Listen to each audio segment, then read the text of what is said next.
મિત્રો, રૂપિયા પૈસાને આપણે ધનની દેવી લક્ષ્મીજીનું પ્રતીક રૂપે માનીએ છીએ, પૈસાની પૂજા કરીએ છીએ। તો મિત્રો, જો તમને રસ્તામાં પડેલા પૈસા મળે તો આ એક ઉપાય જરૂરથી કરજો। તમારા ઘરમાં પૈસાની કમી ક્યારેય પણ નહીં આવે।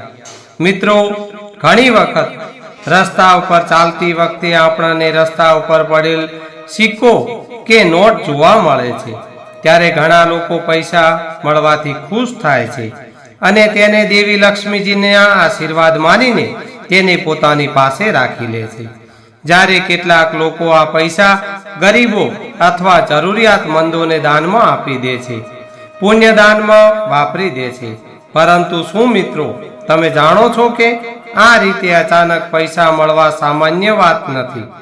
મિત્રો, બધાને આવી રીતે પૈસા મળે એવું નથી બનતું।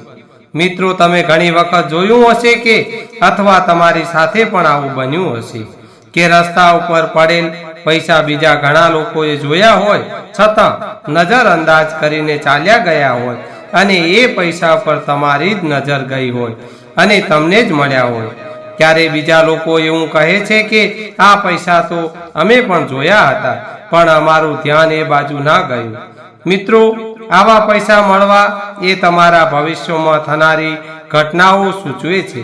મિત્રો, જ્યારે પણ આપણી સાથે આવું થાય છે ત્યારે આપણે એ મૂંઝવણમાં પડી જઈએ છીએ કે રસ્તા ઉપર મળી આવતા સિક્કાઓ કે નોટનું શું કરવું? શું આપણે તેને રસ્તા પર છોડી દેવા કે પછી લઈ લેવા જોઈએ? મોટા ભાગના લોકો દેવી લક્ષ્મીજીના આશીર્વાદ સમજીને તેને લઈ લે છે। તો મિત્રો, આજના વિડીયોના માધ્યમથી આપને વિગતવાર જણાવશું કે રસ્તા ઉપર મળતા પૈસાના શુભ અને અશુભ સંકેતો શું હોઈ શકે છે। નમસ્કાર, પ્રણામ, જય શ્રી કૃષ્ણ। તો મિત્રો, આપ સૌ મિત્રોને મારી નમ્ર વિનંતી છે કે આજનો વિડીયો અંત સુધી નિહાળજો। મિત્રો, અમે તમને એ પણ જણાવીશું કે આ પૈસાનું શું કરવું। તો મિત્રો, વિડીયોને આગળ સાંભળતા પહેલા વિડીયોને લાઈક કરજો અને તમારા અન્ય મિત્રોને પણ આ વિડીયોને ઉપયોગી અને જરૂરી માહિતીગાર વિડીયો શેર કરવાનું ભૂલતા નહીં। અને મિત્રો, કોમેન્ટ બોક્સમાં સાચી શ્રદ્ધાથી જય લક્ષ્મીમાં લખવાનું ભૂલતા નહીં, જેથી કરીને આપ અને આપના પરિવાર પર માતા લક્ષ્મીજીની કૃપા દ્રષ્ટિ સદાય માટે બની રહે। તો ચાલો મિત્રો, જાણીએ કે રસ્તા ઉપર પડેલા પૈસા મળે તો તેનું શું કરવું અને રસ્તા ઉપરથી મળેલા પૈસા શુભ છે કે અશુભ। તો મિત્રો, નંબર 1 છે મિત્રો, ઘણી વખત રસ્તા ઉપર પડેલ નોટ કે સિક્કો હોય તેના તરફ આપણી નજર જાય છે, કારણ કે તે પૈસા ઉપર મિત્રો ઘણા લોકોની નજર નથી પડતી। મિત્રો, તમારી સાથે પણ આવું બન્યું જ હશે, તો તે તમારા માટે ખૂબ જ શુભ માનવામાં આવે છે। મિત્રો, તેનો મતલબ થાય છે કે તમારા જીવનમાં ખુશીઓ આવવાની છે, તમારાથી આર્થિક પરિસ્થિતિ સારી થવાની છે અને તમને કોઈ કાર્યમાં સફળતા મળવાની છે એવો એક સંકેત આપે છે મિત્રો। તો મિત્રો, નંબર 2 છે, જો તમે કોઈ કામ માટે બહાર ગામ જઈ રહ્યા હો અને રસ્તામાં પૈસા મળે તો સમજવું કે તમે જે કામ માટે નીકળ્યા છો તેમાં તમે સફળ થશો। અને જો તમે ઘરે પાછા આવી રહ્યા છો અને તમને પાછા આવતી વખતે પૈસા મળે છે તો મિત્રો સમજી લેજો કે તમારું ભાગ્ય બહુ જલ્દી બદલવાનું છે। મિત્રો, તમારા જીવનમાં રહેલા આર્થિક સમસ્યાઓ દૂર થવાની છે। અને મિત્રો, નંબર 3 છે, જો મિત્રો તમને રસ્તા ઉપરથી સિક્કો મળે છે તો તેનો અર્થ છે કે તમે જલ્દી કોઈ સારા સમાચાર મળવાના છે, કારણ કે સિક્કા ધાતુના બનેલા છે અને સિક્કાને દેવી લક્ષ્મીજીનું વરદાન માનવામાં આવે છે। આ સિવાય એવું પણ માનવામાં આવે છે મિત્રો કે અદ્રશ્ય શક્તિઓ પોતાનો સંદેશ આપવા માટે સિક્કાનો ઉપયોગ કરે છે, કારણ કે નોટો કરતાં સિક્કા વધુ અસરકારક છે। સિક્કાઓની ચમક કોઈ પણનું ધ્યાન આકર્ષિત કરી શકે છે। જો તમે રસ્તામાં સિક્કા મળે તો સમજી લેવું કે મિત્રો તમારા ઉપર તમારા પૂર્વજોના આશીર્વાદ છે અને તમને તમારા કોઈ પણ કાર્યમાં મોટી સફળતા મળશે। મિત્રો, નંબર 4 છે, મિત્રો તમે જાણો છો કે જ્યારે તમને પૈસા મળે છે તેનો પણ ઊંડો અને અર્થ એક હોય છે। મિત્રો, પૈસાનો સાંકેતિક અર્થ શક્તિ અને અમૂલ્ય પરથી લેવામાં આવે છે. પૈસા એ શક્તિ અને મૂલ્યનું પ્રતીક છે. વ્યક્તિની પાસે જેટલી વધુ સંપત્તિ હોય છે તેટલો જ તે વ્યક્તિ વધુ શક્તિશાળી માનવામાં આવે છે. મિત્રો, હિન્દુ ધર્મમાં વાસ્તુશાસ્ત્રમાં પૈસાને માત્ર એક બીજા સાથે લેવડ દેવડનું માધ્યમ જ નહીં પણ સૌભાગ્યનું પ્રતીક પણ માનવામાં આવે છે. તેથી જે વ્યક્તિને રસ્તા ઉપર ચાલતી વખતે પૈસા મળે છે તેને ખૂબ જ નસીબદાર માનવામાં આવે છે. મિત્રો, પૈસા શોધવાનો આધ્યાત્મિક રથ કહી શકાય. તેનો અર્થ એ છે કે તમે મૂલ્યવાન છો અને અદ્રશ્ય શક્તિઓ તમને મહત્વપૂર્ણ માને છે. અચાનક પૈસા મળવા એ સૂચવે છે કે કોઈ અદ્રશ્ય શક્તિઓ તમને સંદેશ મોકલવા માંગે છે કે તમે ખૂબ જ ખાસ છો. તે તમારા પ્રિયજનોનો પ્રેમ સંદેશ પણ હોઈ શકે છે મિત્રો, જેઓ હવે તમારાથી દૂર છે.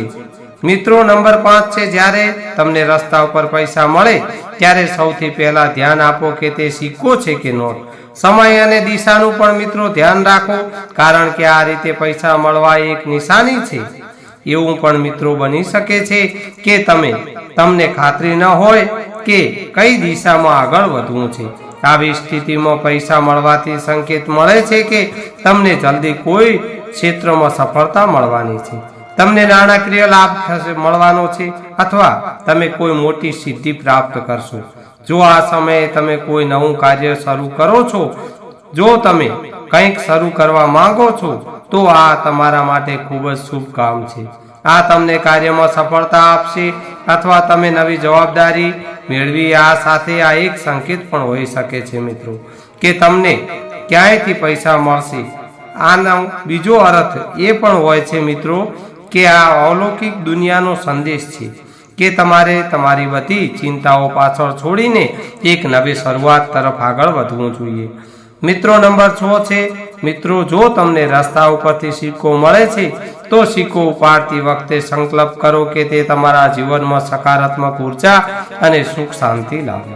તમારા મનમાં માતા લક્ષ્મીજીનું સ્મરણ કરતી વખતે દેવી લક્ષ્મીજીના નામનો જાપ કરો. તેમનો આભાર માનો અને તેમને તમારા ઘરમાં કાયમી રહેવા માટે વિનંતી કરો, પ્રાર્થના કરો.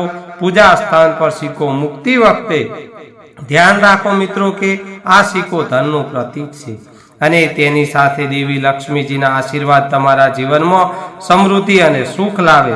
પછી ઘીનો દીવો પ્રગટાવો અને ઓમ શ્રી લક્ષ્મી દી માતાએ નમઃ મંત્રનો જાપ કરો.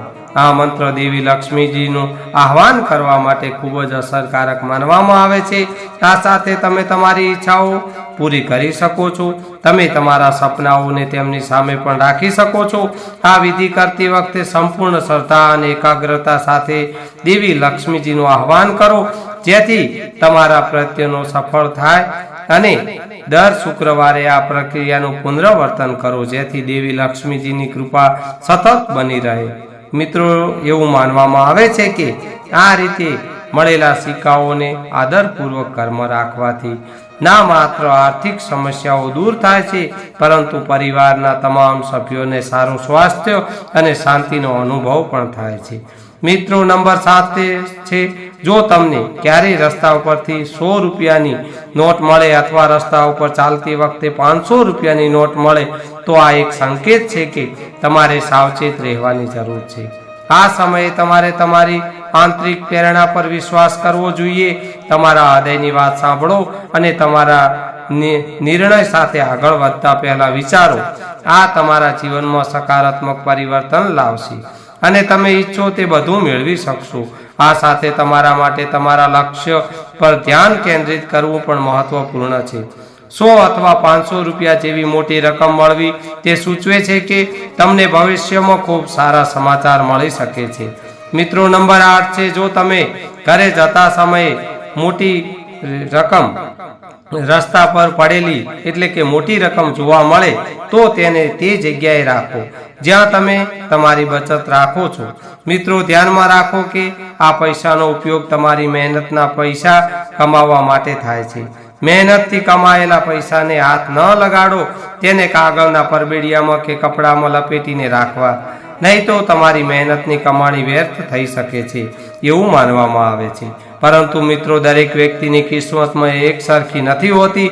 કેટલાક લોકો એવા હોય છે જેને રસ્તામાં આવા પૈસા પડેલા મળતા નથી.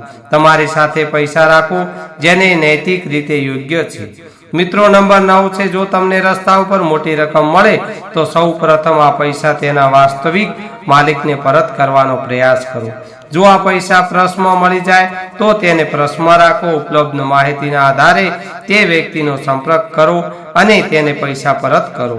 નહીતર જો કોઈ ઓળખ ન મળે તો ત્યાં જ થોડી વાર રોકાઈ જાઓ અને થોડી વાર રાહ જુઓ, કારણ કે કેટલીક વાર મિત્રો એવું પણ બને છે કે વ્યક્તિ તેની ખોવાયેલી વસ્તુને શોધતી વખતે તે જ જગ્યાએ પાછો આવી શકે છે.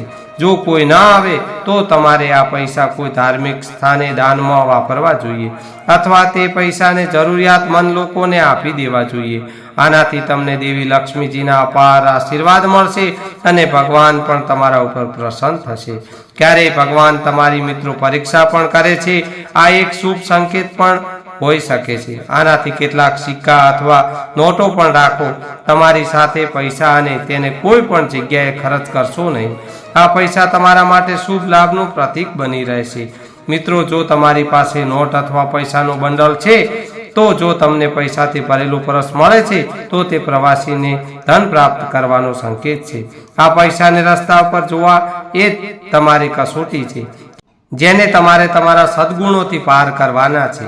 જેમ કે આ પૈસામાંથી થોડો ભાગ જરૂરિયાતમંદો માટે ખર્ચ કરવો અથવા તમે જે પૈસા મળ્યા છે તે પૈસાનો અમુક હિસ્સો તમે મંદિરમાં, ગૌશાળામાં દાન પણ કરી શકો છો.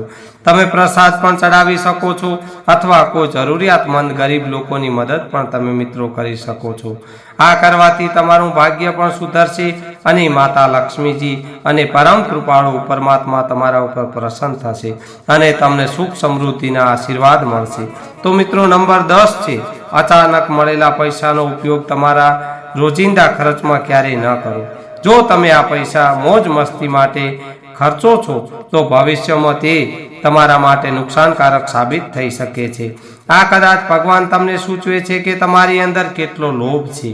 એ પણ ધ્યાનમાં રાખો કે જે દિવસે તમને પૈસા મળે તે જ દિવસે વ્યક્તિ આખી રકમ ખર્ચવી ન જોઈએ.